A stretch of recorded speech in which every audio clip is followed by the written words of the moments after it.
Claire Marisiana Odimwa anayekabiliwa na kesi ya kukwepa kulipa ushuru wa shilingi milioni 204 na kesi tofauti ya ulaghai wa shilingi milioni 4.9 alikuwa hajafika mahakamani tangu mwaka 2019. Bila kuwepo kwake, alipatikana na hatia ya kesi hiyo ya shilingi milioni 4.9, lakini hukumu hiyo ilitolewa kwa sababu hakuwa amekabidhiwa, kwani hakuonekana. Wakati huo huo, mahakama ilikuwa imefuta dhamana yake na mwaka wa 2022 ilitoa hati ya kukamatwa kwake. Hakimu mkuu mwandamizi wa Milimani Martha Nanzushi alisikia kwamba Bi Marisiana aliishiwa na bahati siku ya Jumatano. Ishara ya simu yake ilionyesha alikuwa ndani ya nyumba, lakini polisi hawakumpata. Walimtafuta hata kwenye dari, lakini juhudi zao hazikuzaa matunda kwa sababu ishara zilionyesha kuwa alikuwa huko. Afisa wa uchunguzi katika kesi za jinai dhidi ya Bi Marisiana alimweleza hakimu kwamba kukamatwa kwake ni mafanikio kwa kuwa mshtakiwa alikuwa akiwasha na kuzima simu yake muda wote. Aliyasema haya nikinukuu: "Tulimtafuta kwenye dari lakini hatukuweza kumpata katika makazi yake ya Buruburu." Mwisho wa nukuu. Katika hukumu ya kesi ya shilingi milioni 4.9, Bi Marisiana alipatikana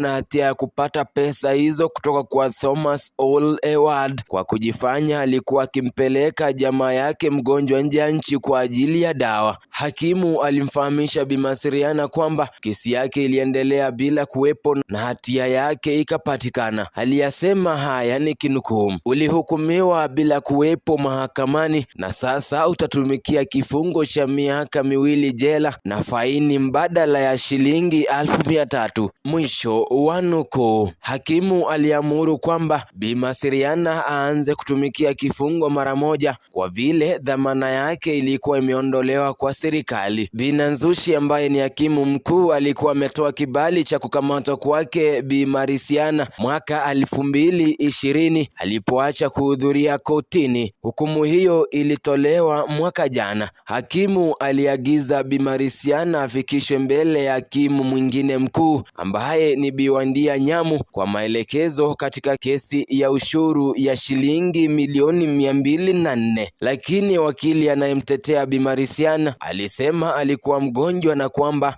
alikuwa amepoteza kufuatilia kesi baada ya mahakama kwenda mtandaoni wakati wa janga la corona. Brian Kibwage, Kisii Hot TV.